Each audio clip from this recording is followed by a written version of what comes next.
Good evening all. आज हम पढ़ने वाले हैं चरक सूत्र स्थान प्रथम अध्याय। तो समय ज़्यादा जाया ना करते हुए हम स्टार्ट करते हैं चरक सूत्र स्थान।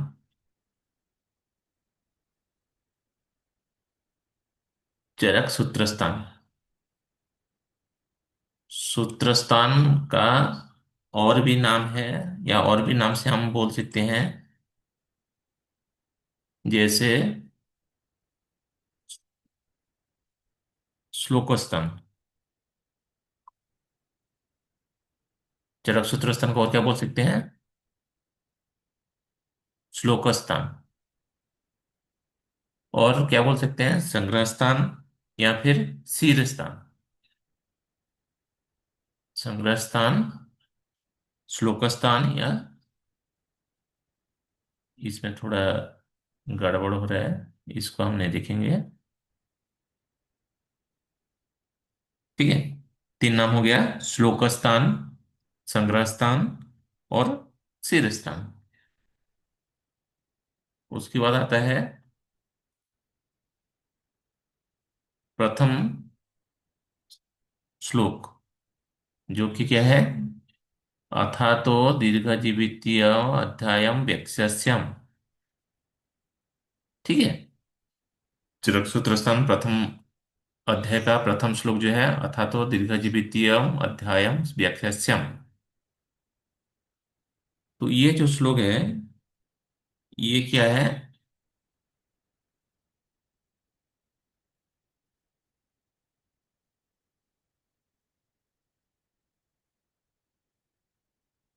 इसमें क्वेश्चन आता है कि अथा तो दीर्घजीवित्य अध्यायम वैक्सेस्याम, ये वाक्य में कितने पद हैं? ऑलरेडी क्वेश्चन आ चुका है इसके ऊपर। तो ये जो वाक्य है या श्लोक है, इस ये श्लोक 8 शब्द से बना हुआ है। ठीक है। तो 8 शब्द क्या क्या है? पहले हो गया अथ, उसके बाद अतः, उसके बाद आता है दीर्घ जीवितीय, उसके बाद आता है अध्यायम। ये हो गया 5 शब्द: अथ, अतो, दीर्घ, जीवित्यम, अध्याय। ठीक है, इसमें आ गया पांच, 5 शब्द आ गया, यानी 5 पद आ गया। उसके बाद क्या है? यक्षस्याम में देखेंगे कि 3 वर्ड क्या क्या है। पहले हो गया बी, आ और स्याम।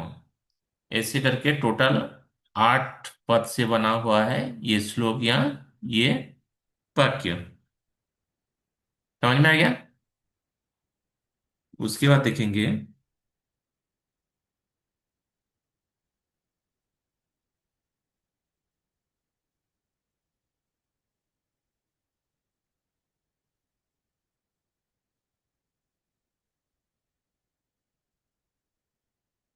ठीक है। इसके बाद क्या है? भगवान आत्रेय पुनर्वसु ने आयुर्वेद के उपदेश देते देने के लिए सर्वप्रथम दीर्घजीवित्य नामक अध्याय का प्रारंभ किया, क्योंकि आगे यह बतलाया जाएगा कि मनुष्य के जीवन काल में 3 ऐषणाएं, यानी 3 इच्छाएं होती हैं। वो 3 क्या क्या है? प्राणैषणा, धनैषणा और परलोकैषणा। ये बहुत मोस्ट इंपोर्टेंट क्वेश्चन है, ये बहुत पूछता है कि प्राणैषणा, धनैषणा, परलोकैषणा कौन सी आचार्य ने माने हैं बोल के। तो ये बहुत चरक ने और सुश्रुत ने माने हैं इसको, कि 3 ऐषणाएं होते हैं और तीनों ऐषणाएं है: एक है प्राणैषणा, दूसरा है धनैषणा और तीसरा है परलोकैषणा। ठीक है, ये चरक और सुश्रुत ने माने हैं। इसके सिवाय आचार्य भेल ने भी माने हैं, आपने भेल संहिता में माने हैं कि वो भी 3 ऐषणाएं माने हैं। पहला है प्राणैषणा, दूसरा है धनैषणा, जो तीसरा जो है परलोकैषणा जो है, परलोकैषणा के बदले में उन्हें क्या माने हैं? धर्मैषणा माने हैं। यानी भेल के हिसाब से फर्स्ट प्राणैषणा, धनैषणा उसके बाद धर्म ऐसा ऐसे आचार्य भिल ने बोले हैं। ठीक है। उपनिषद में क्या बोला गया है? उपनिषद में भी त्रैषणा बोला गया है। तो वि- उप, उपनिषद ने अलग, पूरा अलग से माने हैं। वो माने हैं वित्त ऐषणा, पुत्र ऐषणा और लोक ऐषणा। ठीक है, परलोक ना मान के वो लोक ऐषणा माने हैं। तो ये ध्यान रखना कि अगर क्वेश्चन ये तीनों को देखे, तीनों ऐषणा को देके पूछ सकता है कि ये ऐषणा कौन से आचार्य ने माने हैं। प्राण ऐषणा, धन ऐषणा, परलोक ऐषणा बहुत चरक सुश्रुत ने माने हैं। प्राण, धन और धर्म ऐषणा आचार्य भेल ने माने हैं। और जो वित्त, पुत्र और लोक ऐषणा वो किसने माने हैं? उपनिषद ने माने हैं।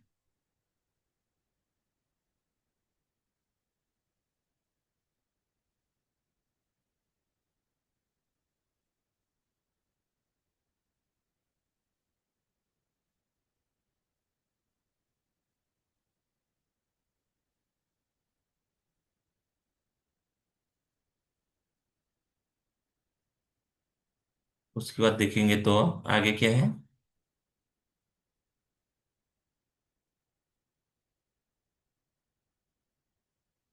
100 वर्ष की मनुष्य की आयु मानी जाती है, ऐसा कुछ लोगों का कथन है।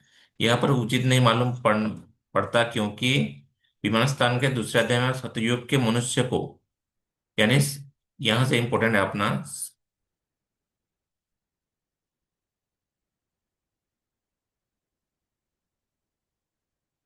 सतयुग, सतयुग में मनुष्य की आयु कितना होता है? आयु होता है, आयु था 4 वर्ष, 400 वर्ष। त्रेता युग में आयु था 300 वर्ष। द्वापर युग में हो गया वो 200 वर्ष। और अभी कलयुग जो चल रहा है, कलयुग के हिसाब से आयु है 100 वर्ष। यानी हर एक युग में 100 100 वर्ष घटता जा रहा है।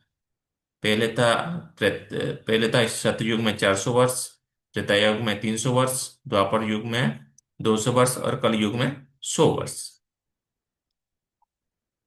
तो ये भी इंपॉर्टेंट क्वेश्चन हो सकता है, कभी कभी ये क्वेश्चन पूछ भी लेता है।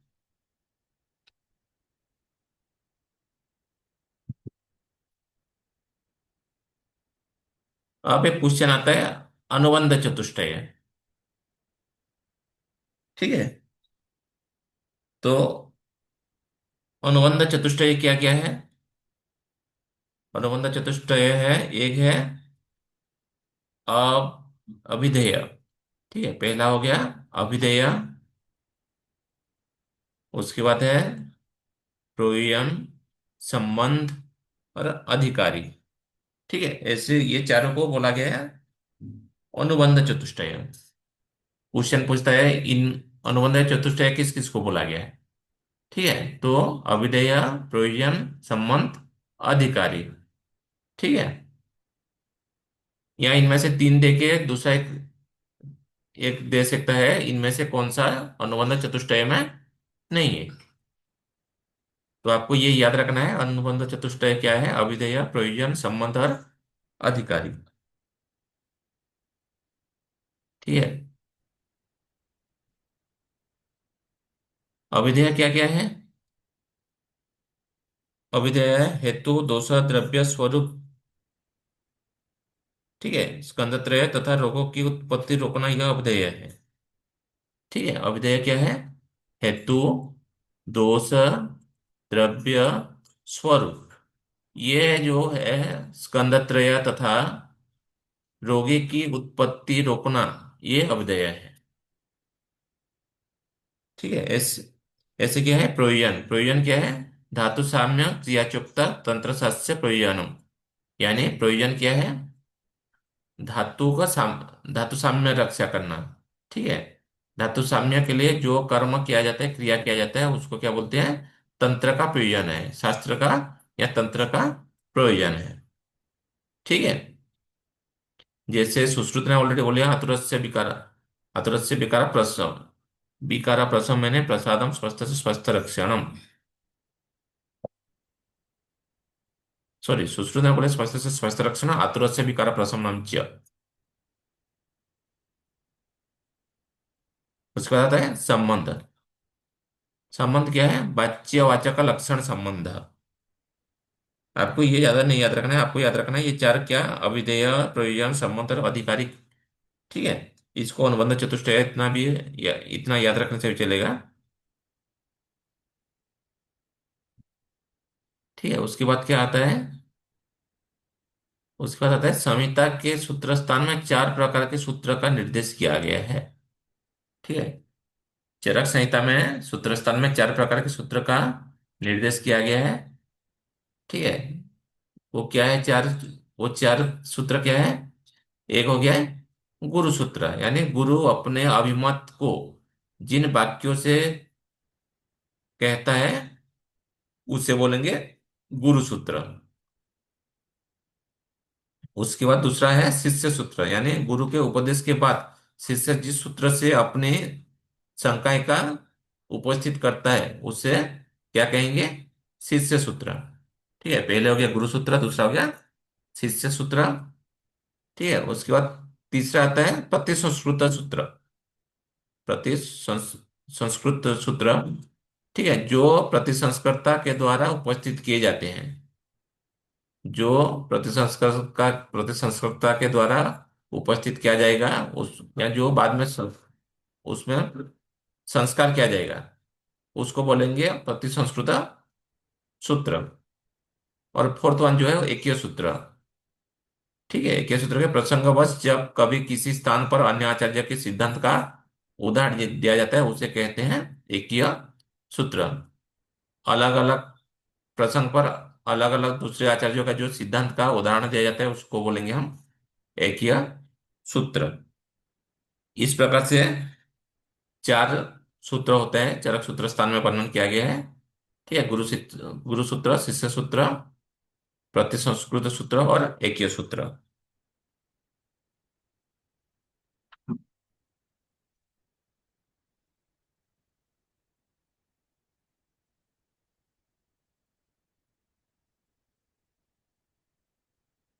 उसके बाद है, और एक क्या है? इस सूत्र स्थान में चार चार अध्याय का सात वर्ग और आठवां वर्ग का दो अध्याय बना गया है। ठीक है।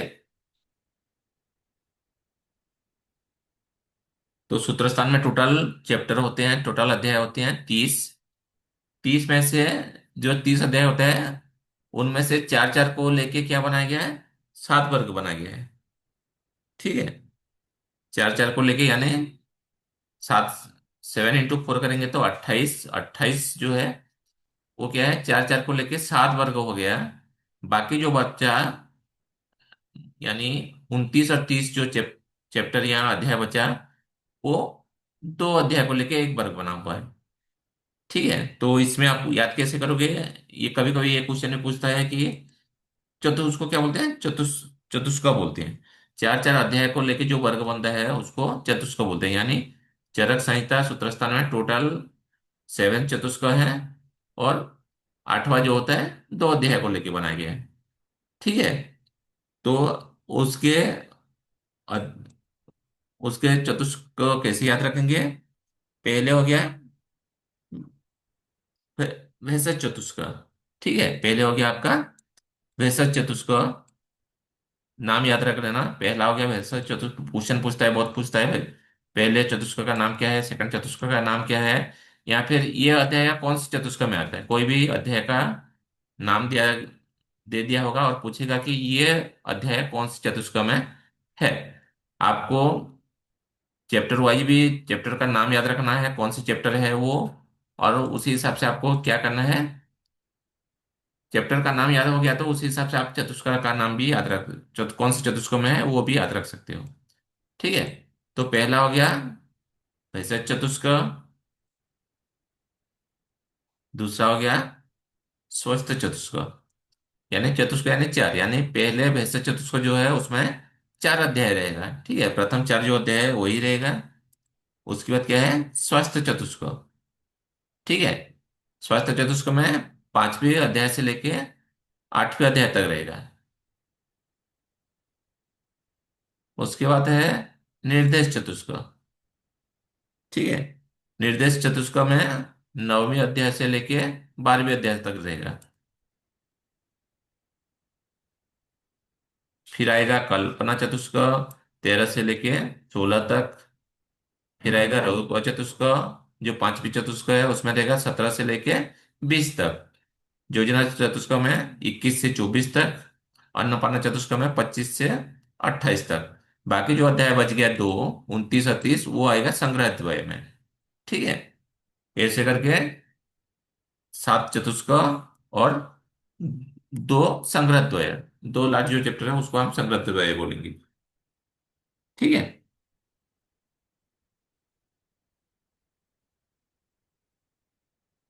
उसके बाद श्लोक नंबर 3 पे क्या है?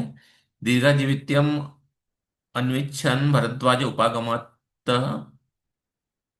इंद्रम उग्रतपाः वृद्ध्वा शरण्यम मरेस्परन्। ठीक है। तो श्लोक का मीनिंग क्या है? दीर्घ दीर्घ जीवितम इच्छन, यानी दीर्घ जीवन की कामना करते हुए या इच्छा करते हुए। ठीक है।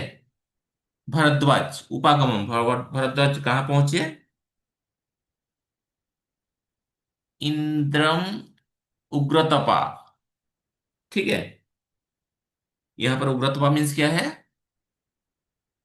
उग्रतपा भरद्वाज को ही बोला गया है। ठीक है। भरद्वाज का दूसरा नाम क्या है? उग्रतपा। ठीक है। इंद्र उग्रतपा बुद्ध्वा शरण्यम मरेश्वरम। ठीक है। और भी एक नाम है भरद्वाज का। उग्रतपा के साथ साथ उनको अमितायु भी बोला गया है। ठीक है। अमितायु और उग्रतपा। उग्रतपा क्यों बोला गया? क्योंकि इंद्रलोक में पहुंचना, सारे शरीर के साथ इंद्रलोक में पहुंचना पॉसिबल नहीं है, लेकिन जो भरद्वाज थे वो क्या किए? सशरीर गए थे। ठीक है, इसलिए उनको उग्रतपा भी बोला गया है। ठीक है। तो आयु के या दीर्घ जीवित के कामना करते हुए भरद्वाज ऋषि ने कहाँ पहुंचे? देवराज इंद्र के पास पहुंचे आयुर्वेद का ज्ञान करने के लिए। ठीक है। तो आपको इसमें क्वेश्चन आ सकता है, उग्रतपा किसका नाम है? तो उग्रतपा यहाँ पर किसका नाम है? भरद्वाज का नाम है।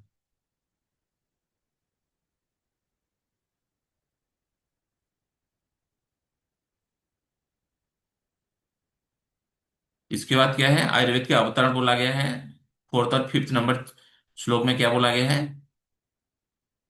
इसमें आयुर्वेद के अवतरण का श्लोक है। ठीक है। ब्रह्मणाम ही यथा प्रोक्तम आयुर्वेदम प्रजापति जग्राह निखिले लिखनात् अश्विनो तु पुनस्ततः अश्विनो भगवान भगवान छकः प्रतिपेदे च प्रदेह केवलम ऋषि प्रोक्तम भरद्वास्तमो इच्छक्रमा पागमा मत। ठीक है। तो इसमें वो क्या, इसमें क्या है? आयुर्वेद के अवतरण के बारे में बोला गया है। आयुर्वेद अवतरण कैसे हुआ? पहले ब्रह्मा ने, ठीक है, ब्रह्मा ने क्या किए? आयुर्वेद का स्मरण किए। ठीक है। जिस प्रकार संपूर्ण आयुर्वेद में उपदेश ब्रह्मा ने किया था, उस उसे उसी रूप से ठीक ठीक सर्वप्रथम क्या किए? ब्रह्मा से किसने किसने ग्रहण किए? दक्ष प्रजापति ने। ठीक है। किसने किए? दक्ष प्रजापति ने। प्रजापति से फिर किसने ग्रहण किए? अश्विनी कुमार। ठीक है। ब्रह्मा से दक्ष प्रजापति थे अश्विन कुमार। ठीक है। उसके बाद अश्विन कुमार से फिर किसने ज्ञान प्राप्त किया? अश्विन कुमार से इंद्र। ठीक है। अश्विन कुमार द्वय दो थे। ठीक है। अश्विन कुमार द्वय से किसने प्राप्त किए? इंद्र ने आयुर्वेद का ज्ञान प्राप्त किए। ठीक है। उसके बाद इंद्र से भरद्वाज भरद्वाज ऋषि ने क्या किया? इंद्र के पास जाके फिर आयुर्वेद का आयु का प्राप्ति के लिए या दीर्घ जीवन के लिए इंद्र के पास जाके आयुर्वेद का शिक्षा ली। उसके बाद भरद्वाज आने के बाद भरद्वाज से फिर आगे है वो देखेंगे। भरद्वाज से फिर अश्विन कुमार, अश्विन सॉरी, भारद्वाज से फिर आत्रेय पुनर्वसु, आत्रेय पुनर्वसु से फिर किसने, आत्रेय पुनर्वसु के जो 6 शिष्य थे वो उन्होंने क्या किया, आयुर्वेद का ज्ञान प्राप्त किए। ठीक है। आत्रेय पुनर्वसु के 6 शिष्य का नाम भी याद रखना है आपको। अग्निवेश, वेल, यतुर्कर्ण, पराशर, हारित और श्यारपाणी। ठीक है।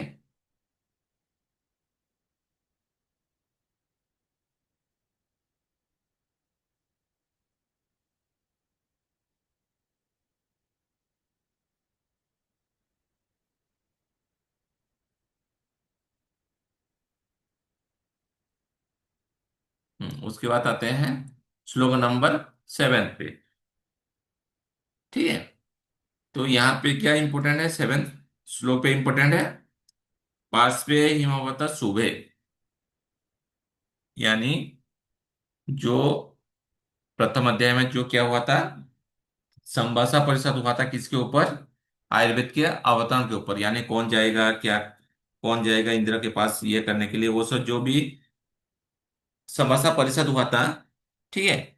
वो कहाँ पर हुआ था, पार्श्व में हिमवत सुबह, यानी हिमालय पर्वत के पार्श्व में हुआ था। ठीक है। तो ये क्वेश्चन बहुत पूछता है कि प्रथम संभाषा परिषद कहाँ हुआ था। ठीक है, तो कहाँ हुआ था, हिमालय पे पास, हिमालय के पार्श्व में हुआ था, यानी पार्श्व पे हिमवत सुबह। ठीक है। और ये भी कुछ, ये भी एक क्वेश्चन आ सकता है कि पार्श्व हिमवत सुबह, ठीक है, कौन सी अध्याय में आया है। तो आपको याद रखना है कि पार्श्व हिमवत सुबह जो है वो चरक सूत्रस्थान प्रथम अध्याय में आया है, जो कि आयुर्वेद अवतरण विषय पर, जहां पर संभाषा परिषद हुआ था। ठीक है। सेम टू सेम एक और भी है, एक और भी पूछता है, यानी पार्श्व, पार्श्व हिमवत सुबह जो है चरक सूत्रस्थान फर्स्ट चैप्टर में है। और एक आता है पुण्य, पुण्य हिमवत पार्श्व।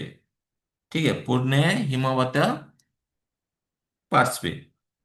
ठीक है, सुबह पार्श्व सुबह आया तो वो है सूत्रस्थान फर्स्ट चैप्टर। अगर पुण्य हिमवत पार्श्व आया तो वो है चरक चिकित्सा स्थान 30 नंबर चैप्टर पे। ठीक है। दोनों, ये श्लोक के साइड में ही लिख दो, आप अपने बुक के साइड में लिख दो कि पुण्य हिमवत पार्श्व चरक चिकित्सा 30 नंबर चैप्टर पे। ठीक है।